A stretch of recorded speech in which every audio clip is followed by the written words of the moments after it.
Welcome to the next video in the Endurance Quadcopter build. Now this is a series that I'm documenting as I'm trying to explore how to use modern motors designed for things like 6S batteries with larger prop and lower voltage lipos to get longer flight times than the 6 or 7 minutes you're going to get with most 5-inch quadcopters.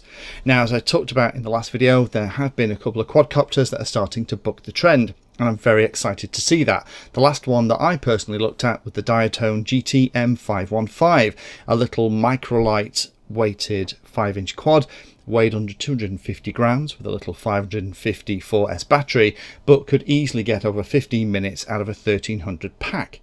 Now, so far in the series, I've talked about the pieces that have gone into the quadcopter, what I've been choosing, and I've also then done a little bit of testing in the last video, actually trying out the individual motors and props.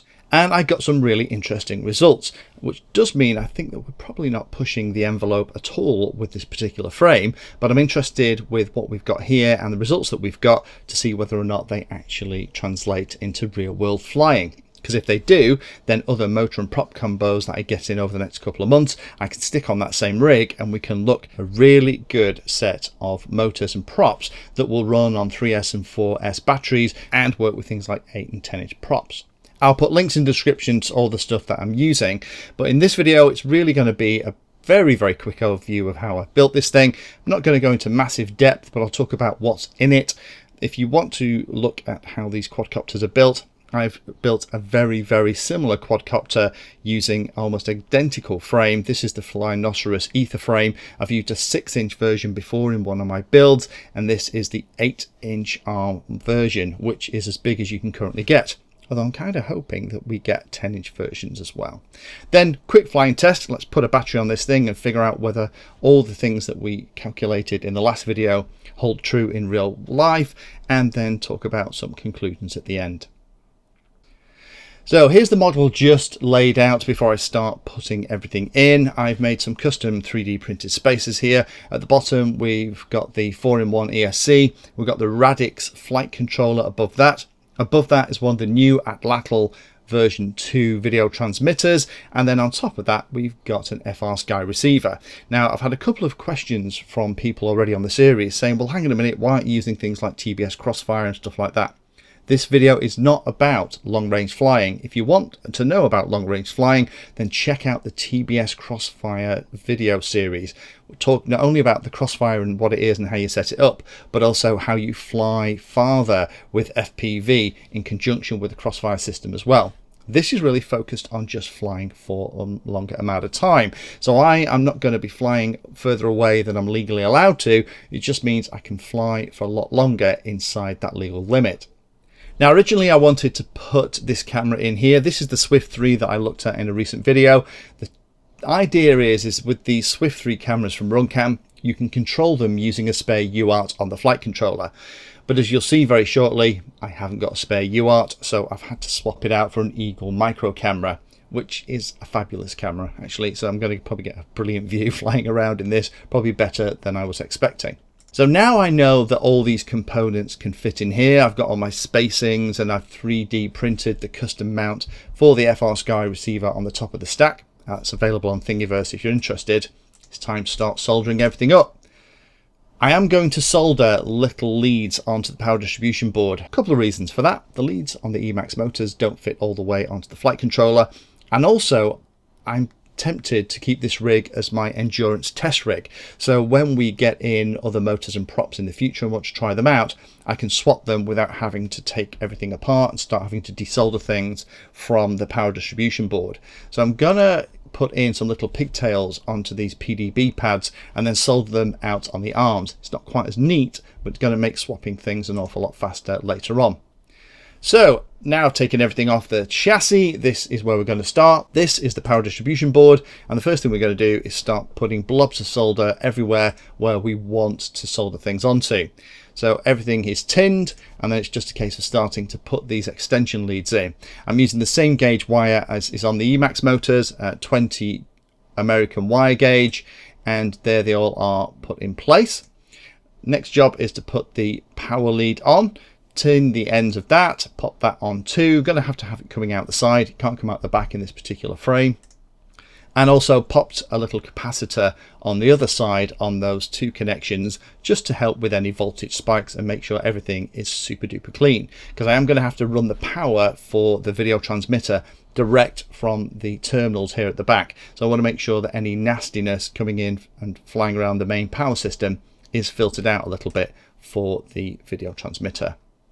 Next job, now that those are in place, is to pop on the Radix flight controller. That's going to just push onto the top, and the cables at the side are going to push into the side of the 4-in-1. So that's all of those connections made. Before I put the next layer on, I do need actually to make sure that I have got those power wires connected onto the cables for the Atlatl V2 video transmitter. So let me take the flight controller back off for a second and just make those ends off. So that's going to be battery power straight into the Atlatl. The other two wires there are going to be for the video in and also for the smart audio connection. Next job then is put the camera in. So there's the Micro Eagle that we're going to replace the other camera with. I can just use a standard OSD with this once it's set up. To be honest, the Micro Eagle is such a brilliant camera, probably not have to touch it again, but I'm only going to have to connect the 5-volt ground and video cables for that. So now we can start putting everything together. So the other cables from that Atlatl set that we installed at the bottom, which is the power and the ground, needs to go into the video out and the TX1 UART. That's going to be my smart audio connection. So that just is going to plug into the Atlatl when we get to the next level. And then the other job then is to pop that cable on for the camera, which is going to be the video in, the 5-volt and ground supply. So that is all of the video in and out taken care of. Next job then is connecting the radio receiver. That's all at the bottom of the board here. So we're going to again tin the pads that I'm interested in and then wire in the cable for it. So I'm going to be using S-Bus, which is connected to RX3. So UART3 is going to be my serial receiver, and TX6 is going in for the telemetry back down to the radio. Not really going to use that, to be honest. I'm going to be using the on-screen display, but it's nice to have it. Last job then is to connect up the motors. So cut all the cables to length, pre-tin everything, solder it and cover it with heat shrink, and then once that's done we are in a great shape.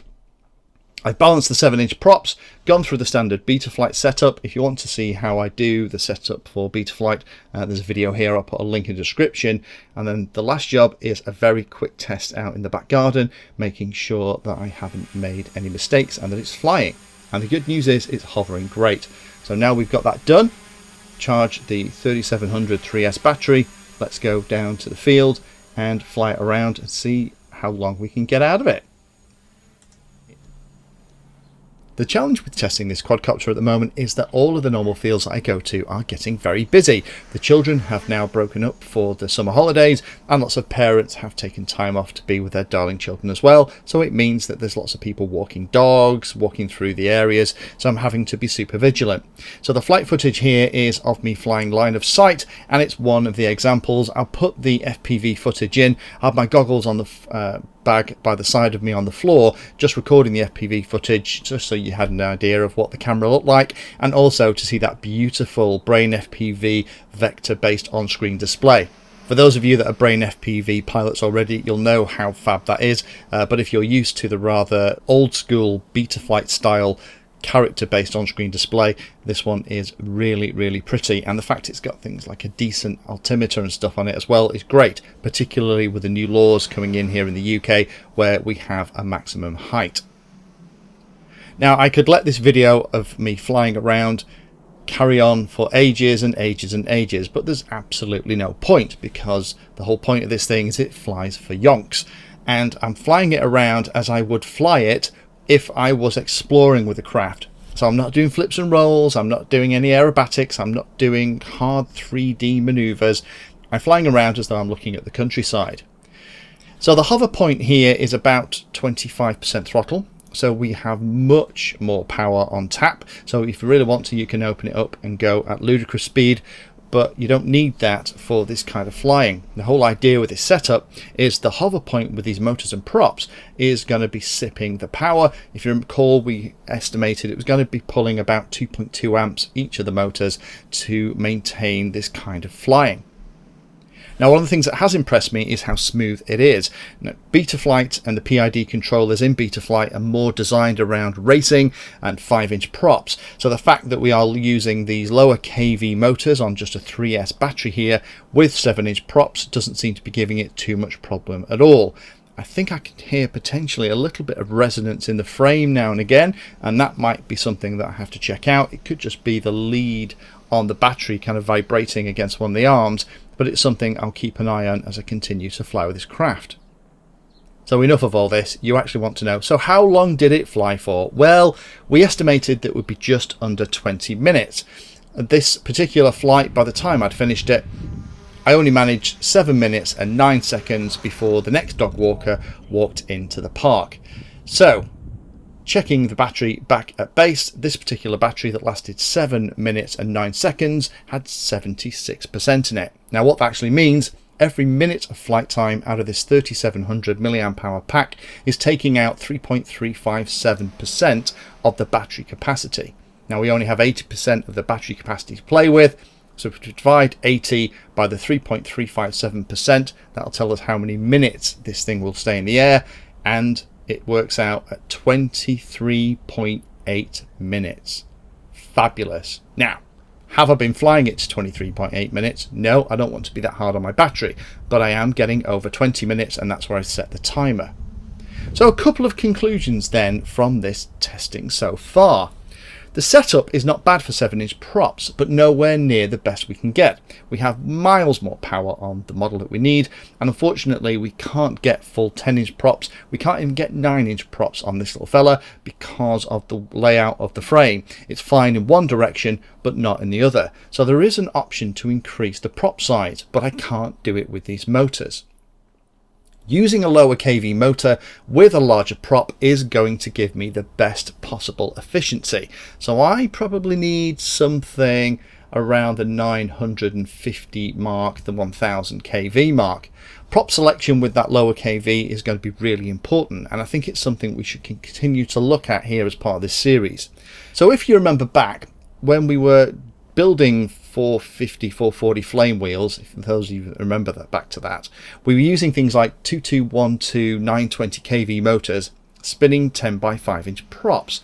Now what I really need here now is another motor to try on this rig that's going to allow me to spin the 8-inch prop, be less than 1000 kV, and ideally weigh about the same as these motors here, so really within the 30 to 40 gram mark. Do any of you know any of motors that I should be getting in to try to see if we can beat this 23.8 minute time that I'm getting at this current setup? Last couple of caveats. BL Heli, be careful.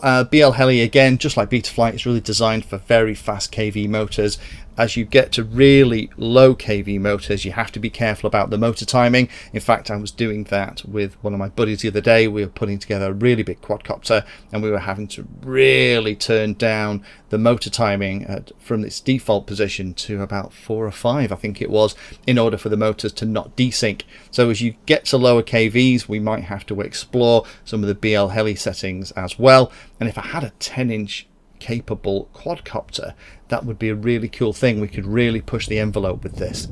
If you, dear viewer, know of a motor that will fit that bill that's like 30-40 grams, less than 1000 kV, and is potentially going to offer another choice for us here to try out on this frame, then do post the details down below. I'll get a set in and we'll put them on the thrust rig and see if we can increase this flight time. Who knows, wouldn't it be amazing if we could get half an hour out of this model? If you found that video useful or like the content, then please hit the like and subscribe button down below. If you want to go the extra step, you can become a Patreon of the Painless 360 channel and help provide support for what I do here. All the videos created here are put into playlists, so if you're interested in a particular topic, have a look at the playlist, and they all are organised in there to make them easier to use. If you're not sure if there's a video for your particular problem or topic you want to know more about, then add Painless 360 to the Google search term that you're interested in, and that should find the video, article or content about the particular thing that you're interested in having a look at.